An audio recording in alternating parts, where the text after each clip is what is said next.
The 25 Chinese fighter jets, bombers and other warplanes flew in menacing formations off the southern end of Taiwan, a show of military might on China's National Day, October 1. The incursions, dozens upon dozens, continued into the night and the days that followed, and surged to the highest numbers ever on Monday, when 56 warplanes tested Taiwan's beleaguered air defenses. Taiwan's jets scrambled to keep up, while the United States warned China that its provocative military activity undermined regional peace and stability. China did not cower. When a Taiwanese combat air traffic controller radioed one Chinese aircraft, the pilot dismissed the challenge with an obscenity involving the officer's mother. As such confrontations intensify, the balance of power around Taiwan is fundamentally shifting, pushing a decades-long impasse over its future into a dangerous new phase. Out against unification demands from China's communist rulers for more than 70 years, Taiwan is now at the heart of the deepening discord between China and the United States. The island's fate has the potential to reshape the regional order, and even to ignite a military conflagration, intentional or not. There's very little insulation left on the wiring in the relationship, Danny Russell, a former Assistant Secretary of State, said, and it's not hard to imagine getting some crossed wires, and that starting a fire. Quote, China's military might has, for the first time, made a conquest of Taiwan conceivable, perhaps even tempting. The United States wants to thwart any invasion, but has watched its military dominance in Asia steadily erode.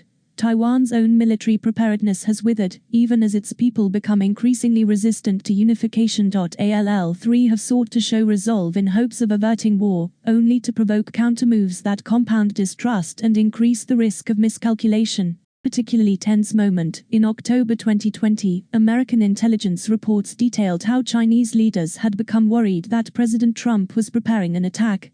Those concerns, which could have been misread, prompted General Mark A. Milley, the chairman of the Joint Chiefs of Staff, to call his counterpart in Beijing to assure otherwise. The Taiwan issue has ceased to be a sort of narrow boutique issue, and it's become a central theater, if not the central drama in U.S. China strategic competition, said Evan Medeiros, who served on President Obama's National Security Council. China's ambitious leader, Xi Jinping, now presides over what is arguably the country's most potent military in history. Some argue that Mr. Xi, who has set the stage to rule for a third term starting in 2022, could feel compelled to conquer Taiwan to crown his era in power. Mr. Xi said Saturday in Beijing that Taiwan independence was a grave lurking threat to national rejuvenation. China wanted peaceful unification, he said, but added, nobody should underestimate the staunch determination, firm will and powerful ability of the Chinese people to defend national sovereignty and territorial integrity. Close quote. Few believe a war is imminent or foreordained, in part because the economic and diplomatic aftershocks would be staggering for China. Yet even if recent flights into Taiwan's self-declared air identification zone are intended merely as political pressure, not a prelude to war, China's financial, political and military ascendancy has made preserving the island's security a gravely complex endeavor. Until recently, the United States believed it could hold Chinese territorial ambitions in check, but the military superiority it long held may not be enough. When the Pentagon organized a war game in October 2020, an American blue team struggled against new Chinese weaponry in a simulated battle over Taiwan. China now acts with increasing confidence, in part because many officials, including Mr. Xi, hold the view that American power has faltered. The United States' failures with the COVID-19 pandemic and its political upheavals have reinforced such views. Some advisors and former officers in China argue that the United States no longer has the will to send forces if a war were to break out over Taiwan. Under the right conditions, others suggest, the People's Liberation Army could prevail if it did. Would the United States court death for Taiwan?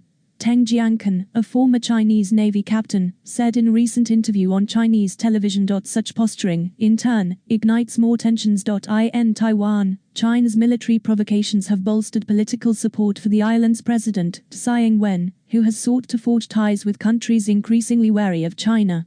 The Biden administration is trying to bolster Taiwan's defense capabilities and international standing, hoping to delay or prevent the need for American military intervention. The three sides have seen their interactions caught in a vicious spiral. Jia Qingguo, a professor of international relations at Peking University who advises the Chinese government, recently wrote, "The process of vicious interactions between Taipei, Beijing, and Washington resembles the forming of a perfect storm."